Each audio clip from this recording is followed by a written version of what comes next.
এইবার কি হবে? যারা গতকাল কলকাতার রাস্তায় আন্দোলনের নামে চারিদিকে তাণ্ডব চালিয়েছিল তাদের এইবার অবস্থা টাইট হতে চলেছে। অবশেষে ছাত্রদের দাবি সরকার মেনে নিয়েছে। ধর্মেন্দ্র প্রধান শিক্ষামন্ত্রী আজ ইস্তফা দিয়ে দিয়েছেন। তবে গতকাল ছাত্র আন্দোলনের নামে যারা কলকাতার রাস্তায় রাস্তায় তাণ্ডব চালিয়েছিল তাদের কিন্তু এইবার অবস্থা খারাপ হতে চলেছে। কারণ আজ সংসদে আমাদের মুখ্যমন্ত্রী শুভেন্দু অধিকারী যেটা ঘোষণা করেছেন সেটা শুনলে গায়ের লোম পুরো খাড়া হয়ে যাবে। যারা গতকাল কলকাতার রাস্তায় তাণ্ডব চালিয়েছিল তারা হয়তো এটা ভুলে গিয়েছিল আমাদের বিধানসভায় মুখ্যমন্ত্রী শুভেন্দু অধিকারী কয়েকদিন আগে গুন্ডা দমন বিল নামে একটি বিল কিন্তু পাস করেছিল। সেটাতে স্পষ্টভাবে উল্লেখ করা ছিল যে বা যারা প্রোটেস্ট বা আন্দোলনের নামে সরকারি সম্পত্তি নষ্ট করবে তাদের কাছ থেকে সরকার তাদের ব্যক্তিগত সম্পত্তি ভিটেমাটি বিক্রি করে হলেও সেই ক্ষতিপূরণ আদায় করবে এবং তাদেরকে তাদের উচিত শিক্ষাটাও দেবে। এইবার সেটাই হতে চলেছে। কারণ গতকাল আন্দোলনে 70 জনের মতো প্রাথমিকভাবে যাদেরকে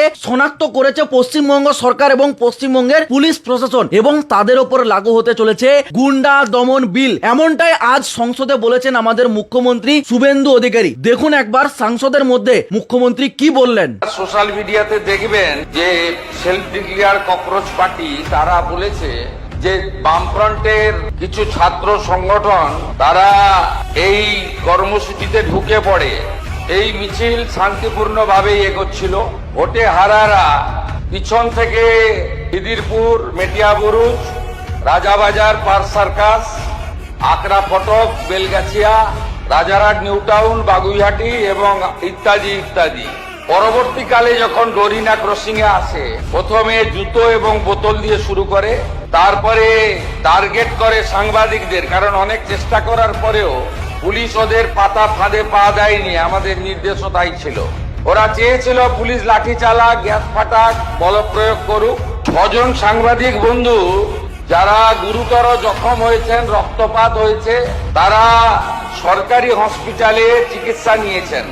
মোট 6টি মামলা রুজু করা হয়েছে এবং এই মামলাগুলিতে এই বিধানসভা থেকে পাস হওয়া গুন্ডা দমন আইন যুক্ত করা হয়েছে এবং প্রায় 70 জনকে চিহ্নিত করা হয়েছে, যাদের একজনও ছাত্র নয়।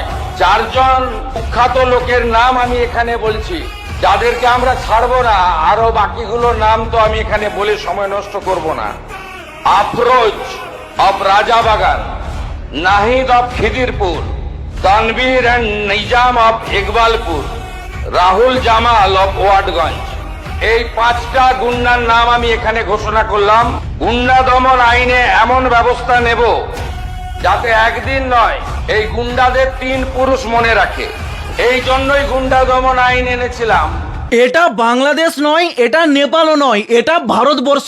এখানে কিছু করতে গেলে একবার নয়, দুবার নয়, 10 বার ভাবনা চিন্তা করে কাজটা করতে হয়। ছাত্রদের দাবি তো সরকার মেনে নিয়েছে। এইবার দেখা যাবে কত ধানে কত চাল। পারলে এই ভিডিওটা সকলকে শেয়ার করে দেবেন। এটাই বলার ছিল। জয় শ্রীরাম।